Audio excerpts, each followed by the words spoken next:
This is my wife's 2012 Mini Cooper S. It's convertible, it's manual, it's turbo, and it's a ton of fun. But after 75,000 miles, something broke on this car and it drives me nuts. So today I'm gonna show you how to fix it. All right, let me show you what is going on with this car. So typically these cars have a button in the handle. You press that in and then you can unlatch the trunk.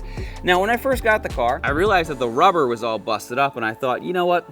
Maybe I can just still feel for the button, but there's just no button. I have no idea what happened, or it broke. Anyway, something happened to it. And the only way that I can get in the trunk now is with my key fob. I just have to hold this button down, which isn't the end of the world, but when you have the key maybe in the ignition, you just want to get something quick out of the trunk. There's no release up there. Now there's no release back here, and I only have one key fob, so it makes it wildly annoying. So today, I'm gonna show you how to change out this piece of trim. Now, this is the piece that I'm going to be replacing it with. I did choose to go with a genuine BMW/Mini part, and for all the links to all the parts and tools we're going to be using today, we're gonna have everything for you down in the description. And transparently, I've never done this before. We've done a lot on BMW, but it doesn't really look all that hard. So basically, if I'm trying to figure out a new project, I'd like to look at the new part and figure it out. So when I look at this, I can see that there are 4 holes and then just one connection. All right, so when we take a look at the trunk, I can see that there's a screw in that location, that one, and that one. So that should be everything. It looks like we don't even need to disassemble the trunk at all. Other cool thing is you can see that my license plate light is kind of busted over here, and the new one actually includes them on it, which is pretty cool. So I'm going to pull out these screws and see if this will pop right off, which I assume it will, and then I'll disconnect that connection and then we'll swap it over and reinstall it. All right, so the first tool we're going to need is a T20. It's a Torx 20. Let's just remove these. Comes out pretty easy.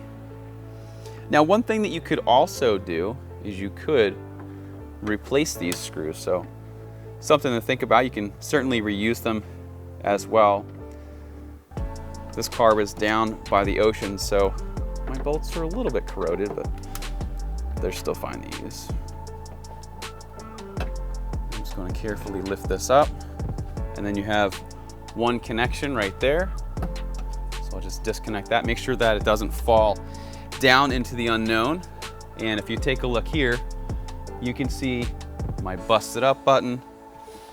And let's do a nice little side by side. Look at that. Looks so much better. It's cool to, like I said before, it's kind of minor, but it's cool that we get new lights included as well. All right, now while I have it like this, I am just going to take a moment to clean it up a little bit, get some of that junk out.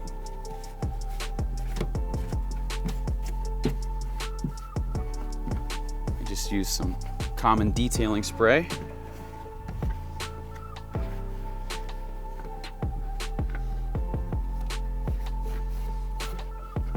All right, cool. Now I'm just going to take my connection here. Looks just like that.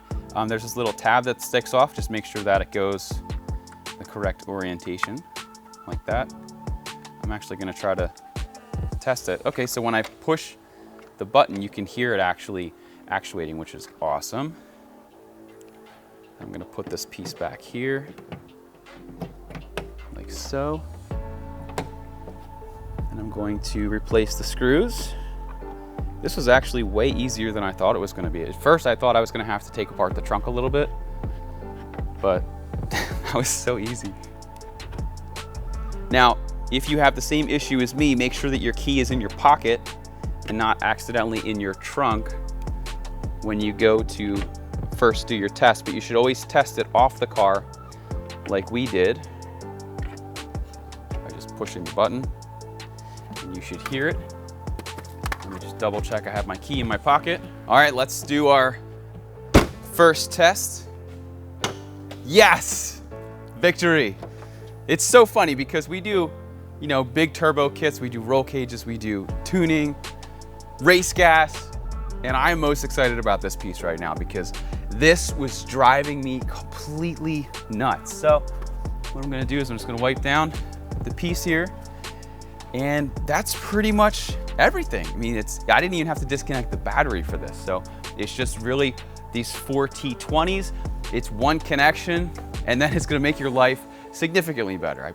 I guarantee it. So once again, my name is Bryan. Thanks for watching Kies Motorsports. If you like our videos, give us a thumbs up, make sure to subscribe, and check us out at kiesmotorsports.com. And for all the links to the products and tools we use in today's video, be sure to see the links down in the description.